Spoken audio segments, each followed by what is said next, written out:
m'appelle Guillaume et je suis doctorant à l'EPFL où je travaille sur Dotty, qui est un nouveau compilateur pour Scala, dont le but est un peu de servir de prototype pour ce qui sera Scala 3 d'ici un an ou deux, on verra, selon comment les choses vont. Et je vais parler aujourd'hui sur le développement interactif avec Dotty et comment on veut rendre l'expérience pour les développeurs meilleure avec des meilleurs outils et comment ces outils sont créés. Bon déjà, qu'est-ce que c'est Dotty?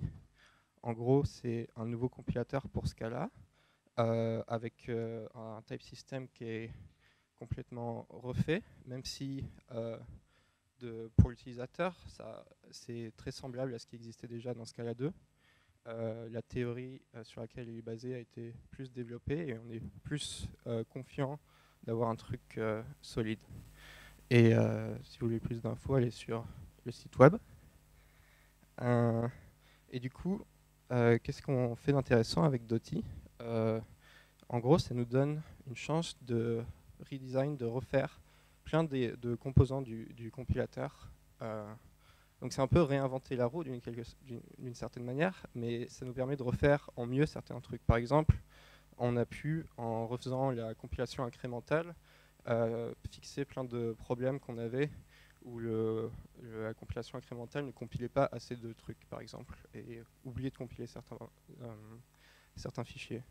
Où on a pu améliorer la façon dont on check les pattern match pour vérifier que certaines cases n'ont pas été oubliées. Et ça a tellement bien marché que l'algorithme qui est utilisé dans Dotty a été repris dans Swift récemment.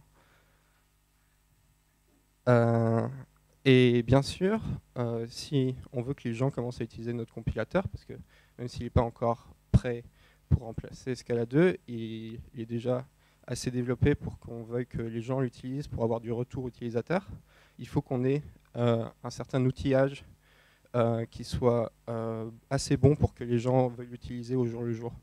Du coup, on a fait un REPL qui n'est pas très différent de celui de Scala C, mais qui a déjà la coloration syntaxique, ça c'est sympa, et qui est basé en fait sur Ammonite pour tout ce qui est coloration syntaxique, multiline editing, ce genre de trucs. On a DottyDoc, qui est similaire à Scaladoc, mais vous pouvez écrire vos commentaires en Markdown plutôt qu'en syntax wiki. Et oui, c'est assez cool. Et tu peux aussi l'utiliser pour générer des sites web complets en fait, avec une syntaxe proche de Jekyll. Et tout le site de documentation de Dotty est généré avec DottyDoc. Mais aujourd'hui, je vais surtout parler du support IDE, parce que c'est en gros la partie la plus compliquée et la partie la plus importante. Si on veut que les gens utilisent notre projet, c'est d'avoir quelque chose qui puisse remplacer le support des IDE actuels de Scala. Donc du coup, j'ai commencé par montrer un peu ce qui se fait aujourd'hui. Il y a en gros deux types d'IDE pour Scala. Il y a ceux qui sont basés sur le Presentation Compiler de Scala, c'est-à-dire qui sont basés sur le compilateur Scala lui-même, qui est un mode spécial qui permet de l'utiliser de manière interactive. Le premier de ces trucs, c'est le Scala ID, celui qui est un plugin pour Eclipse, et qui est donc vachement spécifique à Eclipse. Ensuite, il y a Enzyme, qui est déjà plus intéressant parce qu'il est séparé en une partie serveur et une partie client. Et le partie client peut être implémenté dans différents IDE. Du coup, tu es indépendant de l'IDE que tu utilises. Tu n'es pas forcé d'utiliser Eclipse ou IntelliJ ou autre. Et l'autre type d'implémentation d'IDE pour Scala, c'est ceux qui réimplémentent le Scala Type Checker pour être vraiment très intégré avec l'IDE. Et l'implémentation existante, c'est le plugin Scala pour IntelliJ. Ça a des avantages. Le fait qu'ils réimplémentent le type checker de Scala, ça veut dire qu'ils ont vraiment toutes les informations dans l'IDE qui est capable d'être utilisée par les capacités existantes de l'IDE pour fournir du refactoring assez poussé. Mais ça veut aussi dire qu'ils ne sont jamais exactement en train d'implémenter ce que le compilateur Scala lui-même implémente, étant donné que la totalité de Scala n'a pas été spécifiée. Et que reproduire exactement le comportement d'un compilateur existant, c'est jamais évident. Et pour Dotty, en fait, on va reprendre aucun de ces trucs parce que ceux qui sont basés sur le Scala Presentation Compiler sont pas vraiment faciles à adapter pour Dotty parce qu'ils dépendent des API internes du compilateur Scala existante qui sont différentes dans Dotty. Et le plugin Scala pour IntelliJ, l'adapter pour Dotty, ça voudrait dire en gros adapter tous leurs type checkers pour faire la même chose que notre type checker, et ça serait un boulot assez énorme. Et en plus de ça, tous ces projets, ils prennent pas mal de lignes de code en fait. Le Scala ID, c'est 66 000 lignes de code. Enzyme est assez léger en fait. Et le plugin pour IntelliJ, c'est 230 000 lignes de code, sans compter les lignes pour les tests. Et à côté de ça, le compilateur lui-même, que ce soit Scala C ou Dotty, ils font chacun à peu près 50 000 lignes de code, pour donner une idée d'ordre de grandeur. Du coup, ok, si on refait tout du début, quels sont les principes de design qu'on aimerait utiliser pour obtenir un truc dont on soit content? Et je pense qu'il y a 3 principes importants à respecter. C'est essayer autant que possible de réutiliser du code.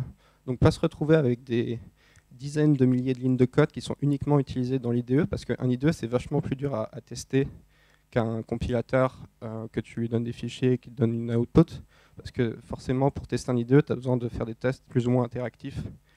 Et du coup, quand tu as des bugs qui sont que dans l'IDE, c'est aussi des bugs qui sont vachement plus durs à reproduire et à fixer, parce que ces bugs ils impliquent d'avoir tu ouvres tel fichier, tu fais telle modification, etc., etc.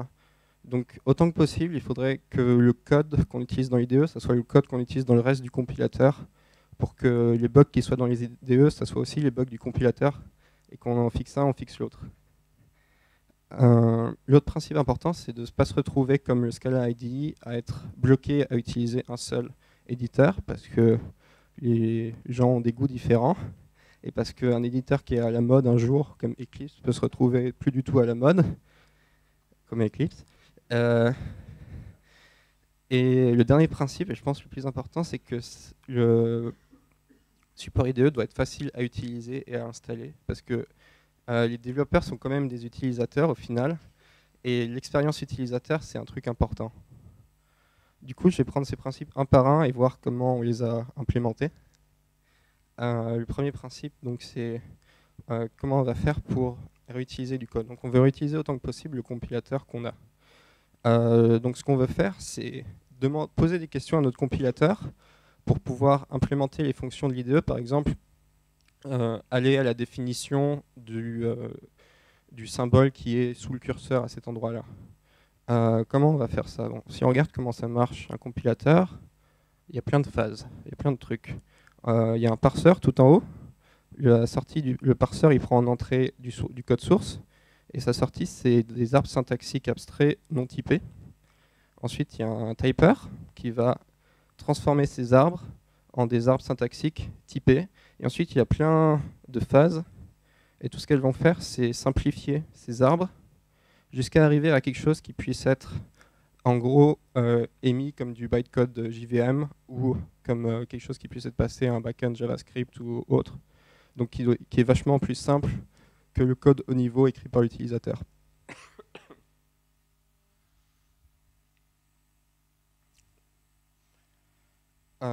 Et du coup, la question, c'est un peu, dans tout ça, où est-ce qu'on va mettre notre IDE? Et en gros, on ne peut pas le mettre juste après le parseur. On ne peut pas prendre les arbres non typés et essayer de utiliser ça pour implémenter les fonctions de l'IDE, parce qu'on n'a pas assez d'informations sur les arbres non typés. On n'a pas de symbole, on n'a pas assez d'informations. Mais après le typer, toutes les informations sémantiques sur le programme sont là. Et ce qui est important, c'est qu'on n'a pas encore simplifié ces informations pour obtenir quelque chose qui puisse être représentable sur la JVM ou autre. Et du coup, on est assez haut niveau pour pouvoir traduire du code source de l'utilisateur au code de l'arbre, et inversement. Et on est assez bas niveau pour avoir toutes les informations dont on a besoin pour répondre aux questions de l'utilisateur. Pour donner un exemple, supposons qu'on a un code source avec juste 2 vals. Il y en a une qui est final, une autre qui est juste une val qui fait une référence à la première val.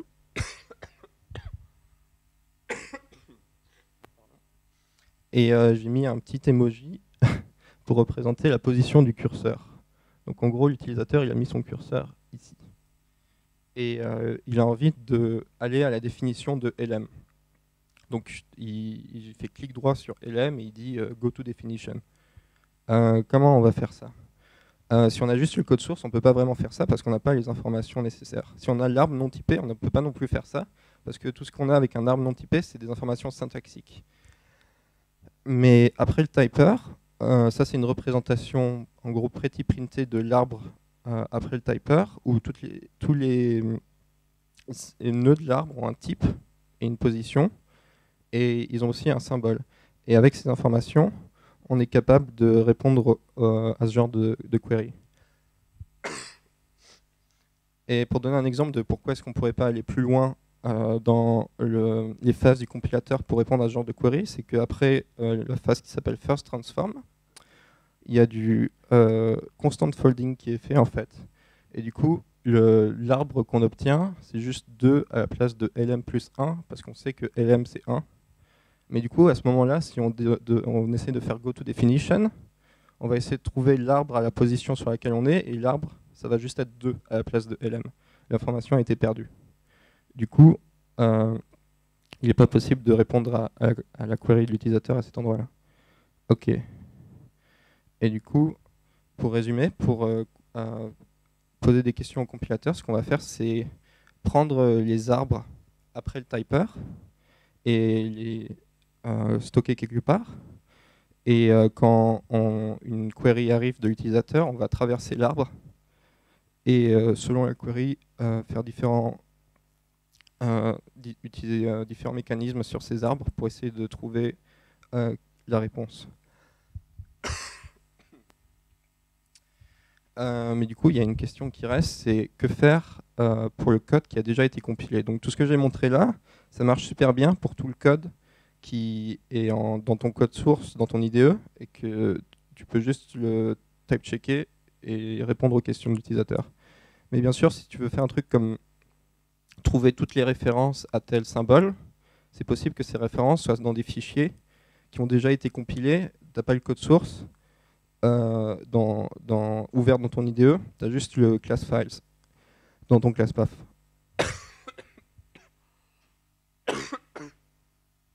Et pour un truc comme trouver toutes les références, ce qu'on pourrait faire, c'est ouvrir tous les fichiers du projet et tous les type-checker et ensuite chercher dans tous les arbres. Mais ça va pas être super efficace parce que type-checker, ça prend beaucoup de temps. Et type-checker tout le projet à chaque query de l'utilisateur, ça serait pas super efficace. Du coup, on va utiliser un autre mécanisme en fait. On va prendre avantage du pickling. Le pickling, en fait, c'est que dans toutes ces phases du compilateur, juste après, un peu après le typer, on va essayer, déjà dans ce cas-là 2, de stocker les signatures des méthodes. Et cette information, elle va être gardée jusqu'à la fin et émise dans le bytecode. Et la raison pour laquelle on fait ça, c'est qu'on veut pouvoir faire, par exemple, de la compilation séparée. Et la signature de la méthode dans le bytecode, elle va déjà être trop simplifiée parce qu'il n'y aura plus, par exemple, les génériques. Liste de int, ça devient juste list dans le bytecode Java. Mais on veut quand même savoir que cette méthode, au niveau Scala, c'était de list de int pour que quand on appelle cette méthode depuis un autre fichier, le compilateur sache sa vraie signature. Du coup, dans Scala 2, les signatures des méthodes sont stockées dans des annotations dans le bytecode. Et c'est complètement transparent pour l'utilisateur. Et dans Dotty, c'est similaire, sauf qu'on ne stocke pas juste les signatures des méthodes. En fait, on prend l'arbre syntaxique abstrait après le typer et on le sérialise complètement et on met ça dans le bytecode. Donc, pourquoi est-ce qu'on fait ça quand on pourrait juste prendre les signatures des méthodes? La raison initiale, et ça s'appelle Tasty. Et la raison initiale, c'est essayer de résoudre le problème de la compatibilité binaire. Le problème, c'est quand tu dépends de différentes librairies qui elles-mêmes dépendent de différentes librairies et tu as plusieurs versions de la même librairie qui existent. Et tu aimerais pouvoir remplacer une version par une autre. Mais le problème, c'est qu'au niveau du bytecode JVM, quand l'encoding du compilateur change, par exemple entre Scala 2.11 et 2.12, l'encoding des traits a changé. Et si on remplace un class file 2.11 par un class file 2.12, il n'y a plus rien qui marche parce qu'au niveau du bytecode JVM, l'encoding est trop différent pour que la JVM arrive à refaire la connexion entre les différents trucs. Il est aussi possible que des changements qui soient compatibles avec les fichiers sources ne soient pas compatibles de manière binaire. Par exemple, quand les champs d'une classe sont réordonnés ou ce genre de truc, ça peut toujours compiler si tu recompiles depuis les sources, mais depuis le binaire, la façon dont ça a été émis peut faire que la compilation ne marche plus. La binary compatibilité a été cassée. Du coup, une alternative, ça serait de toujours tout recompiler depuis le code source, prendre toutes les dépendances de ton projet, prendre le code source de ces dépendances et tout recompiler. Mais déjà, ça serait lent. Et aussi, ça casserait à chaque fois que les algorithmes dans le type checker changent. Par exemple, l'inférence de type, dans ce cas-là, elle n'est pas spécifiée et aussi elle a tendance à évoluer en fonction de ce que les gens veulent. Et du coup, du code qui compilait un jour peut arrêter de compiler un autre jour avec une version plus récente du compilateur. Et du coup, utiliser le code source, c'est pas non plus super robuste. Et Tasty, en fait, c'est un essai pour obtenir une solution intermédiaire à ça, en fait. Plutôt que toujours repartir du code source ou toujours utiliser le bytecode JVM, on peut prendre l'arbre syntaxique abstrait après le type checker et le sérialiser. Et ensuite, quand on essaye d'utiliser une librairie, plutôt qu'utiliser le bytecode qu'on a généré pour cette librairie, on peut repartir des arbres syntaxiques abstraits et régénérer du nouveau bytecode avec la nouvelle version du compilateur. Du coup, les détails d'encodage de comment on génère du bytecode depuis les arbres syntaxiques, ça n'a plus d'influence sur la compatibilité. Et si on change des trucs dans le type checker, si on change la façon dont l'inférence de type marche, par exemple, ça n'a pas d'impact non plus parce que les arbres qu'on stocke, c'est des arbres où le type checker a déjà été tourné une fois. Et tout ça, ça n'a absolument rien à voir avec le reste de ce que j'ai parlé, en fait. Mais la raison pour laquelle je parle de ça, c'est qu'il y a une autre utilité pour Tasty, qui n'était pas l'utilité originale, qui est que, en fait, avec ces arbres syntaxiques abstraits, j'ai déjà montré qu'on peut les utiliser pour query le compilateur. Et la question c'était, mais qu'est-ce qu'on fait pour quand on n'a pas ces arbres parce qu'on a juste des class files? Et en fait, avec Tasty, on a en fait ces arbres sérialisés dans les class files. Donc ce qu'on peut faire, c'est pour tout le class path du compilateur, récupérer les parties Tasty et les désérialiser. Et ensuite, on a exactement l'information dont on a besoin pour répondre aux queries de l'IDE. Et ce qui est bien avec ça, c'est que ça veut dire que c'est le même code qu'on utilise pour gérer le code source dans les fichiers ouverts dans l'IDE et pour gérer ce qui vient des class files. Donc c'est vachement uniforme et il n'y a pas de duplication de code. Et à partir de ça, on a pu développer des API pour l'utilisation interactive. Donc l'utilisation principale, c'est pour l'IDE. Mais on les utilise aussi un peu pour le REPL maintenant. Par exemple, maintenant dans le REPL.i, il y a l'autocomplétion qui utilise la même IDE, la même API qui est utilisée dans l'IDE pour l'autocomplétion. Et en gros, ces API, il y a des méthodes pour traverser des arbres et pour gérer le lifecycle d'un compilateur. Donc, quand est-ce qu'on crée, quand est-ce qu'on détruit un compilateur. Et dans le futur, il y a plein d'autres choses qu'on pourrait faire dans ces API, mais qui ne sont pas essentielles pour avoir un IDE de base qu'on a pour l'instant. Et ce qui est pas mal, c'est que tout ça, ça fait juste 500 lignes de code. Ok. Maintenant, je vais parler du deuxième principe, qui est comment est-ce qu'on va faire pour éviter d'être fixé à utiliser un seul éditeur. Et ça peut être résumé par le problème de la portabilité des IDE, en fait. Pour avoir M IDE qui supporte N langages de programmation, normalement, il y a besoin de développer M fois N plugins. Parce que pour chaque IDE, pour chaque paire IDE langage de programmation, il faut développer un plugin spécialisé pour ça. Et ces plugins, ils sont souvent durs à développer parce qu'il y a besoin d'être à la fois fort dans le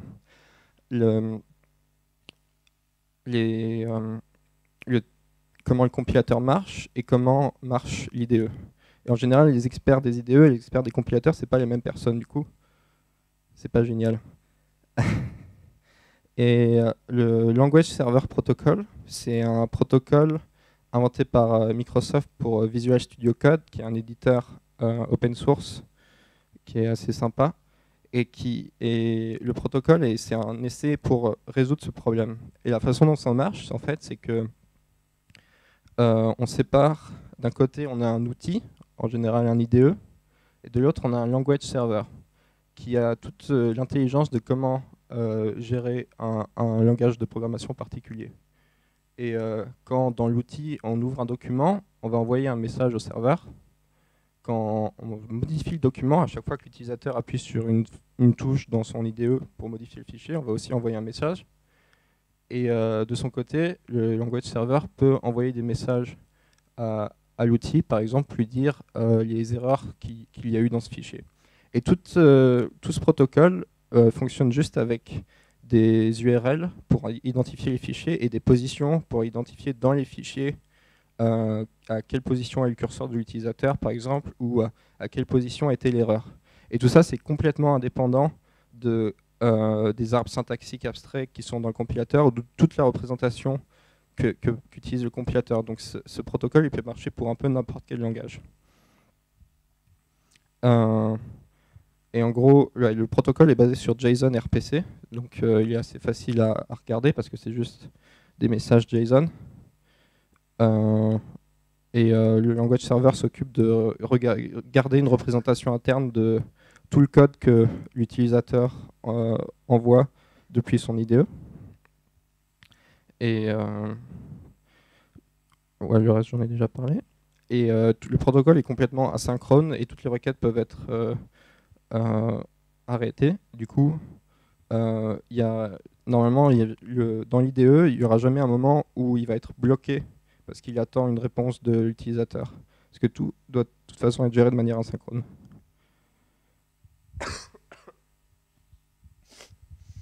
Ok, mais du coup, comment est-ce qu'on va faire pour implémenter un language server pour Dotty? Et en fait, c'est super facile parce que pour gérer la partie bas niveau où on envoie et on reçoit des messages et on doit annuler des messages, il y a déjà une librairie en Java pour ça qui s'appelle ASP4j. Et du coup, au niveau de l'implémentation pour le Dotty Language Server, on a juste à override certaines méthodes. Et c'est tout ce qu'on a besoin de faire pour gérer l'envoi, la réception de messages. Et pour tout ce qui est vraiment interaction avec le compilateur, on a les API interactifs qu'on a développés dans la partie précédente qui font le gros du boulot. Et au final, on peut faire un Dotty Language Server basique en aussi 500 lignes de code. Donc juste pour montrer exactement comment ça marche, il n'y a pas vraiment de magie, je peux montrer étape par étape la définition de définition, qui est la méthode qui va, quand l'utilisateur fait clic droit, aller à la définition, répondre à la query. Donc cette méthode, elle prend en argument des paramètres qui vont être l'URL du document et la position du curseur de l'utilisateur.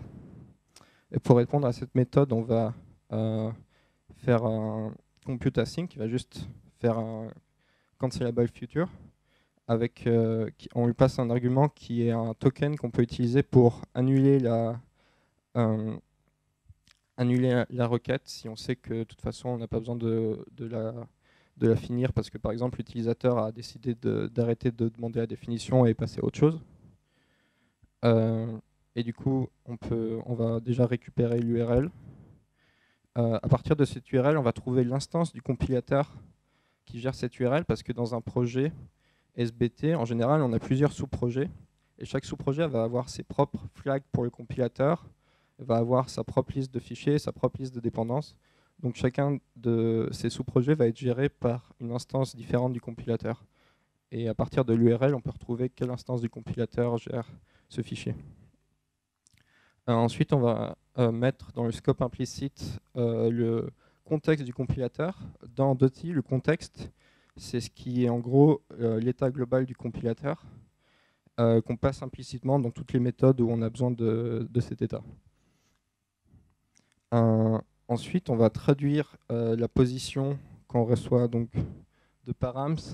Une des parties des paramètres qu'on reçoit, c'est une position, mais c'est une position définie dans le protocole LSP. Et nous, on a besoin d'une position telle qu'elle est représentée dans le compilateur, donc il faut juste la traduire.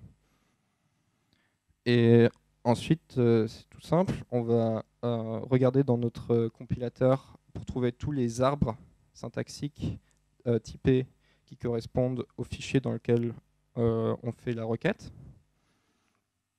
On va trouver le symbole correspondant à l'endroit où on fait la requête. Donc ça va être sous le curseur de l'utilisateur le nom du symbole sur lequel il a fait clic droit à la définition. À partir de ce symbole, on peut récupérer l'arbre dans lequel ce symbole a été défini. Et donc à partir de ce moment-là, ça peut venir soit d'un fichier ouvert dans l'IDE, soit de quelque part dans le class path. Et ça, c'est complètement transparent. Et à partir de ça, on peut trouver le nœud dans l'arbre où ce symbole a été défini. Et à partir du nœud dans l'arbre, on peut retrouver sa position parce que tous les nœuds dans les arbres typés ont des positions. Et c'est tout. Ok, et maintenant, la dernière partie, la plus importante mais pas la plus drôle, c'est comment faire pour que tout ça, ça soit facile à utiliser et à installer. Et ça implique de faire des trucs avec SBT. Et du coup, la question c'est comment faire pour récupérer toutes les informations dont on a besoin depuis SBT. Comme j'ai dit, chaque sous-projet dans un build SBT va en général avoir une liste de flags, une liste de dépendances, etc. Et toutes ces informations ont besoin d'être récupérées et passées à l'IDE. Et jusqu'à présent, c'était pas super facile de faire ce genre de truc. Donc la façon dont c'est implémenté pour l'instant, c'est que le plugin sbt.i peut extraire des informations du build et va les inscrire dans un fichier JSON qui va ensuite être lu par l'IDE. Donc en gros, on va analyser le build pour trouver tous les projets .i, les sous-projets .i. On va compiler ces projets pour avoir dans le class path tous les fichiers tasty dont on a besoin pour répondre aux queries de l'utilisateur.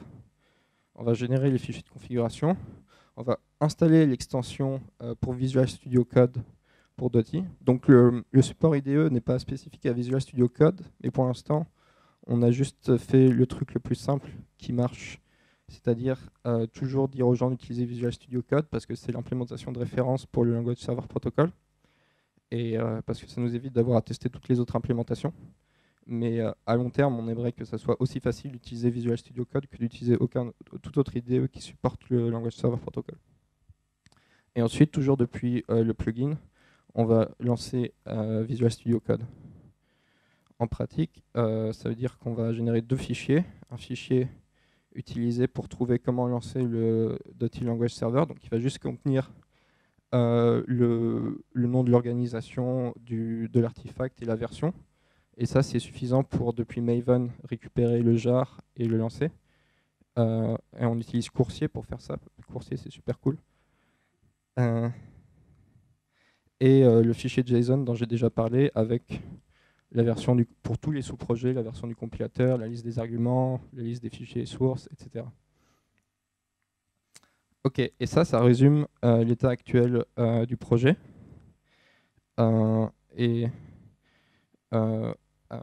final, pour l'utilisateur, tout ce qu'il a besoin de faire, c'est installer Visual Studio Code et taper sbt launch IDE dans son terminal. Et magiquement, il aura un IDE qui marche avec toutes les features qui marchent. Et il n'a pas besoin de suivre un guide avec 15 étapes. Ensuite, il y a plein d'autres trucs qu'on aimerait faire et qu'on va faire normalement. Par exemple, des optimisations, parce que comme ce que j'ai décrit jusqu'à présent, c'est quand on va trouver toutes les références à tel symbole, on va quand même devoir parcourir tout le class path et trouver tous les parties testy et les désérialiser. Et ça prend quand même du temps, parce que désérialiser, c'est pas une opération anodine. Du coup, il y a plein d'optimisations qu'on pourrait faire pour éviter la plupart du temps de devoir désérialiser des arbres. Et il y a d'autres optimisations qu'on pourrait faire. Par exemple, pour l'instant, à chaque fois que l'utilisateur appuie sur une lettre sur son clavier, ça va lancer une nouvelle type checking de tout le fichier.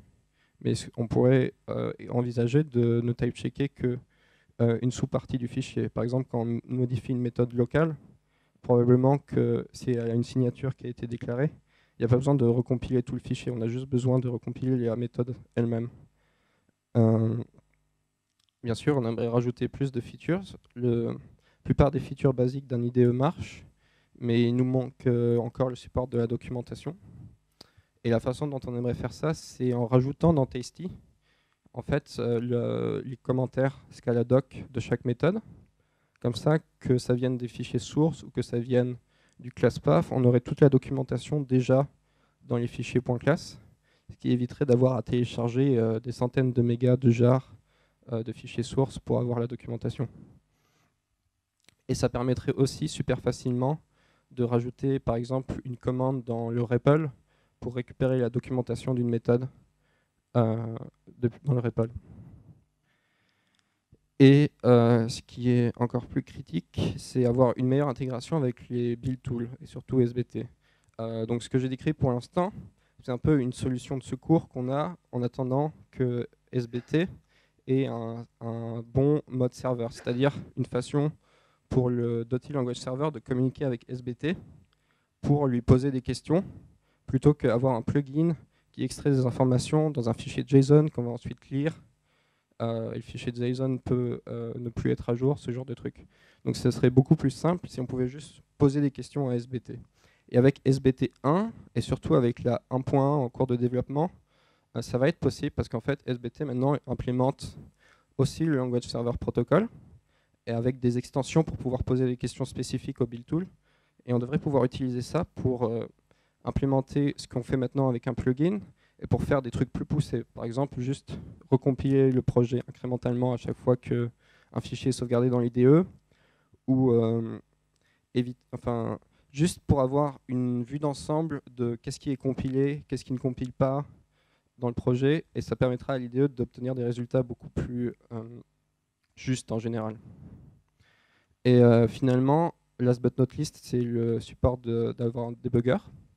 Et ça paraît être super compliqué.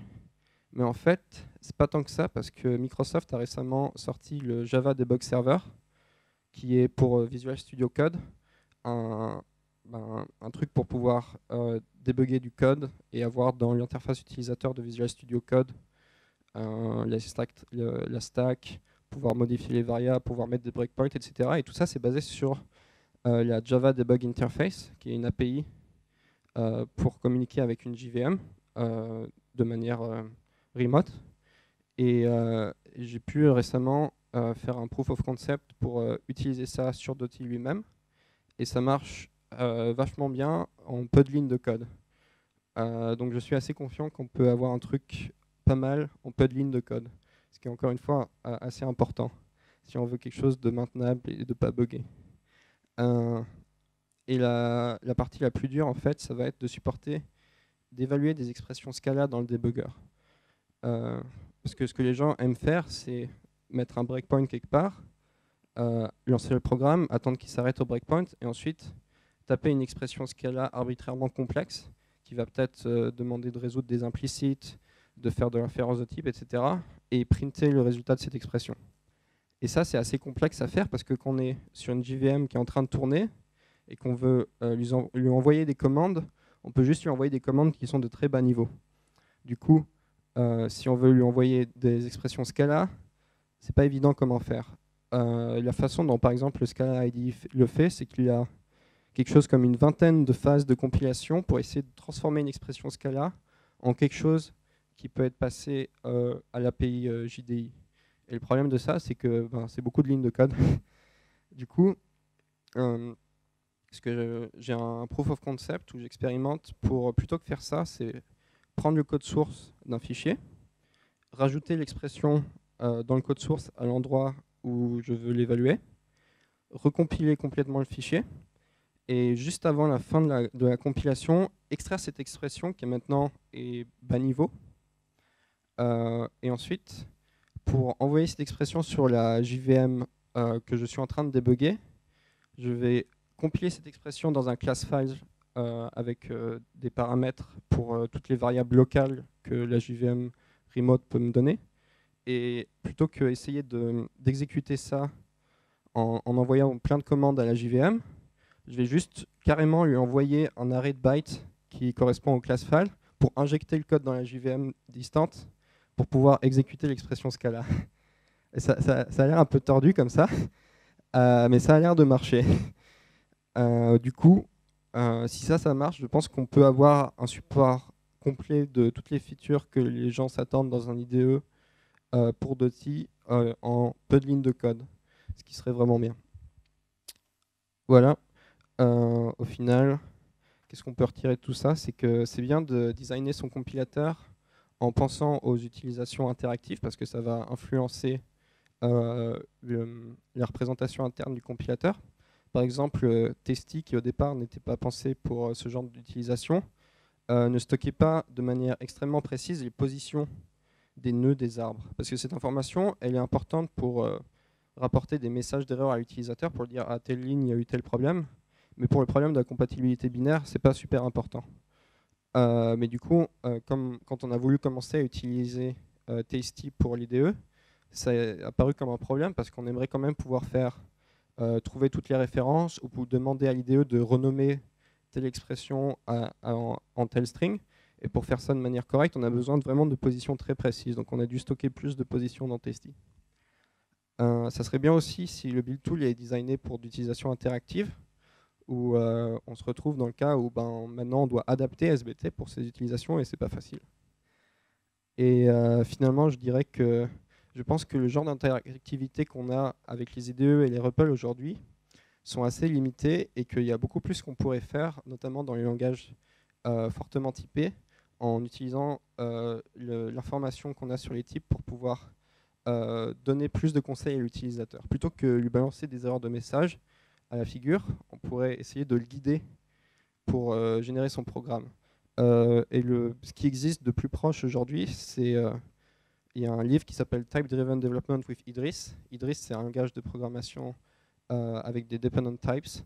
Et le livre, c'est comment prendre avantage de ce genre de système de type très poussé pour pouvoir aider l'utilisateur à écrire son programme dans un IDE interactivement.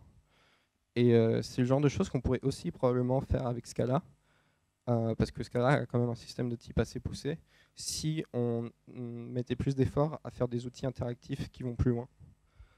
Voilà, merci. Et si vous avez des questions, vous pouvez aller sur le site web ou sur le canal Gitter ou venir me voir ici et me poser des questions. Et on est toujours, les contributeurs externes sont toujours bienvenus si vous voulez jouer sur le compilateur. Il y a plein de choses à faire. Il y a toujours plein de choses à faire sur un compilateur et plein d'outils externes autour. Il y a Dotydoc, il y a le REPL, il y a avoir des meilleurs messages d'erreur. Il y a plein de manières de contribuer. Donc si vous êtes intéressé, allez sur le site ou demandez-moi. Merci.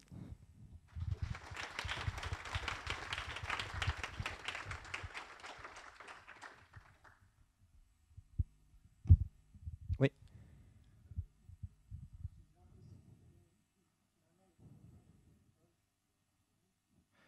Alors la question c'est est-ce que le debugger et le REPL pourraient fusionner? Et effectivement, c'est une façon de voir les choses. Donc pour Scala, il y a déjà un truc qui s'appelle SDB, le Scala Debugger, qui essaye de mettre un REPL autour d'un debugger. Et je pense que effectivement, c'est le genre de choses qu'on devrait regarder de plus près, en plus de détails. Mais c'est pas trivial non plus, parce que le REPL, il va avoir son propre thread d'exécution qui va être différent du programme. Et en général, on veut faire tourner le programme et d'un côté, et en même temps pouvoir lancer des trucs dans le debugger. Mais ouais, effectivement, il y a une synergie qui pourrait être exploitée ici. Oui.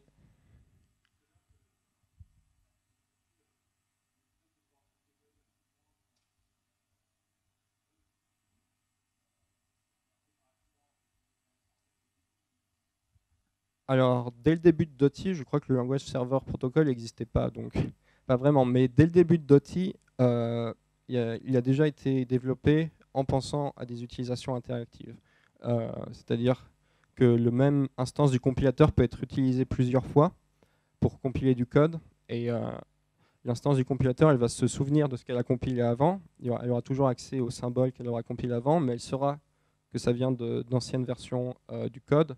Donc elle peut invalider d'anciens symboles, ce genre de truc. Donc effectivement, il y a une partie de Dotty qui a déjà été conçue dès le départ pour l'utilisation interactive, mais avant qu'on commence à regarder sérieusement le Language Server Protocol il y a 1 an, on n'avait rien fait de spécifique pour ça. Oui.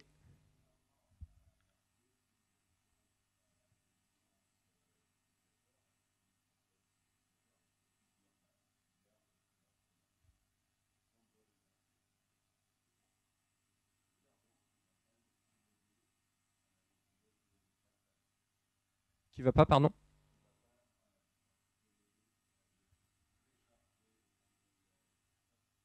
Ouais, la question c'est si le compilateur se souvient de symboles qu'il a compilés avant, est-ce qu'il va ne pas genre, oublier de recharger des trucs du class path si des choses dans le class path changent par exemple? Oui, oui pour ce qui vient du class path, pour l'instant ouais, on suppose qu'il n'y a rien qui change et du coup c'est chargé une fois et ensuite ça reste en mémoire. Mais ça, c'est pas vraiment vrai en pratique en fait, parce que surtout si tu as plusieurs sous-projets, tu pourrais avoir un sous-projet qui change et qui a une dépendance d'un autre sous-projet. Enfin, il y a des choses qui peuvent venir de ton class path qui peuvent changer. Et pour l'instant, on ne gère pas du tout ça en fait. Et c'est pour ça que je pense que c'est important d'avoir une meilleure intégration avec les build tools. Parce que si SBT peut nous dire tel truc et tel machin a changé, on peut envoyer cette information au compilateur pour qu'il sache qu'il doit recharger certains symboles. Oui.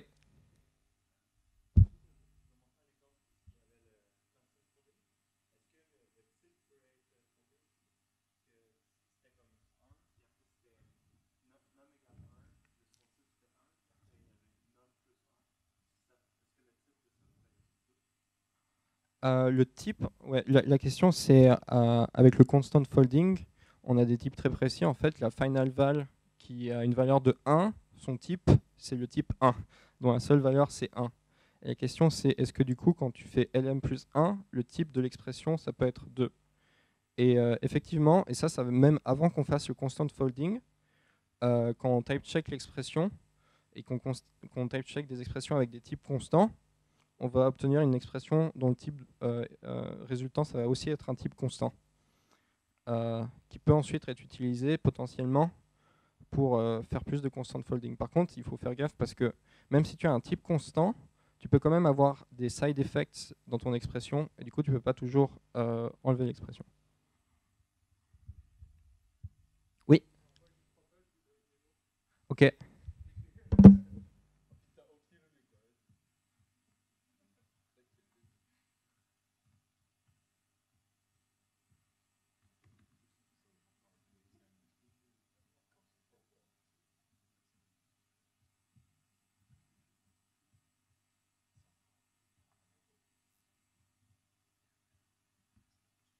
Alors ça, c'est le dépôt de Dotty lui-même. Donc Dotty est un projet qui compile avec Scala 2.12, mais qui se compile aussi lui-même en fait, parce qu'il est écrit de telle manière à utiliser des features qui marchent à la fois dans Scala et dans Dotty, donc il cross-compile. Et du coup, on peut utiliser l'éditeur l'IDE Dotty pour éditer l'IDE Dotty lui-même. Du coup, si on fait launch IDE, j'espère que Internet marche. Sinon, peut-être il va pas réussir à télécharger des trucs. Du coup, là, il va compiler tout le projet. Et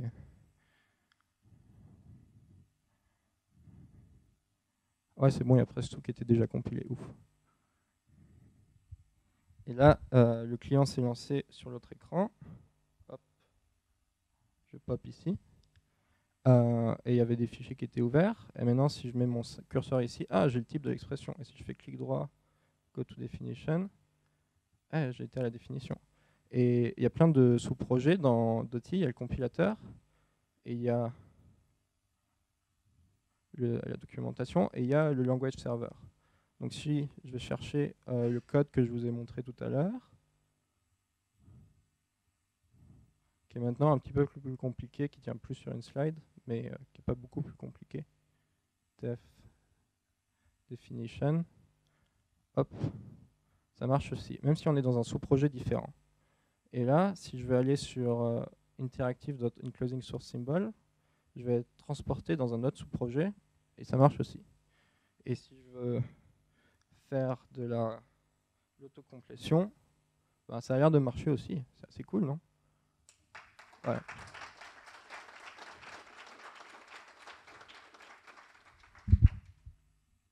Merci.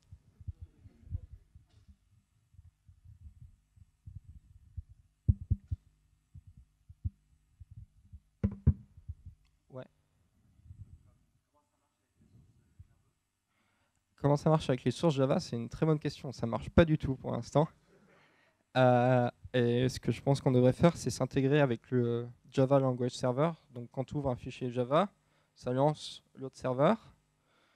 Mais ça va pas être super simple parce que le Java Language Server, il est fait pour marcher avec Maven et Gradle et il ne connaît pas les projets SBT. Du coup, il faudra l'adapter pour aussi marcher avec les projets SBT et pour qu'on puisse jumper d'un fichier Scala à un fichier Java et dans l'autre direction aussi. Donc, ouais, plein de trucs à faire. Je suis time out, donc merci, au revoir.